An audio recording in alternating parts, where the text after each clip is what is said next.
I am really excited to be chatting with H.W. Brands. Thank you for being here. I'm curious about how you arrived at the topic of America First. What about this was like, this is a project I need to work on and I need to work on it now?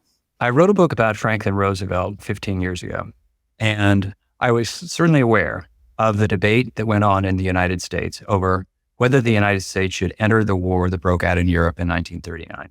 And it was a debate that lasted 2 years and a few months until Pearl Harbor. So I was aware that this was an important debate that America had. It was America taking a change in direction. For 150 years, the United States had steered clear of European affairs, with the important exception of World War I, which by 1939, most Americans alive at the time deeply regretted.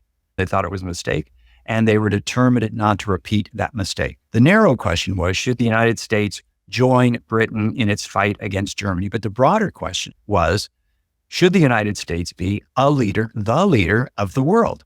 The United States had the economic capacity to do that. The question was, did it have the political will to do that? In 1939, the great majority of Americans said, no, we do not have the political desire to do that. That would be a grave mistake.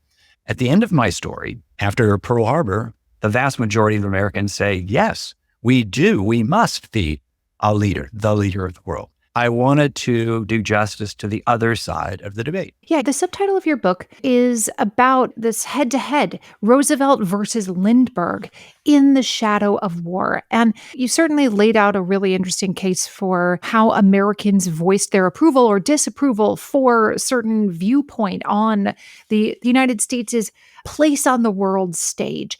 Give us a little bit more background about who Charles Lindbergh was and what he did. Charles Lindbergh was an unlikely antagonist for Franklin Roosevelt. He was not a politician.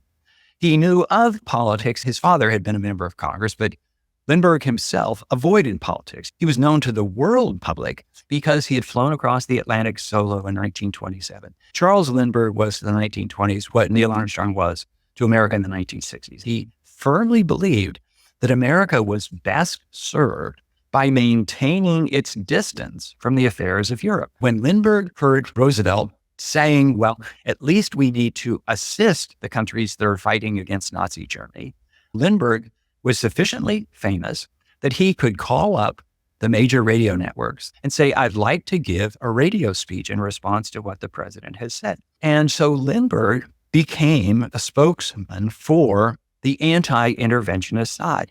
As a historian, what is your assessment of Americans being enamored with the allure of neutrality? Has that ultimately led the United States to more peace and prosperity? Has it led away from that? Just given like this sort of bird's eye view of the sweep of history. When George Washington left office, he delivered what has been called his farewell address. And his parting advice to Americans was, stay out of the troubles of Europe. And this became a touchstone for American foreign policy. America did not get involved in Europe's wars, but for the one exception, World War I. And most Americans in the late 1930s would have said that policy of neutrality has served the United States very well. You know, you have to think back to George Washington. How much of his proclamations about like America should remain neutral was predicated on this idea of like, listen, we need both Britain and France to be trading partners. We don't have the means or desire to have a standing army to fight these other countries anyway. Well, that was exactly it. Americans looked at Europe and they said they have to have standing armies because they're constantly going to war. We don't have to have a standing army, and therefore we can use those resources to develop our economy. I don't want to give too much away. I want people to read the book. But what are the long-term effects of this debate between FDR and Charles Lindbergh? What are the long-term effects of America First in the United States? And how is today's America First movement different or the same as it was in the 1930s, early 1940s? Lindbergh's side lost the debate, and they lost the debate in a way that made it nearly impossible for anybody to take up their side of the debate for 80 years. They lost the debate, and in doing so, their chief spokesman, Lindbergh, was criticized and generally understood to be this Nazi stooge, this anti-Semite, this all-around bad guy. And the anti-interventionist side was labeled isolationism. And isolationism became a curse word in American politics. Occasionally, Americans would say, do we really need to fight this war in Vietnam?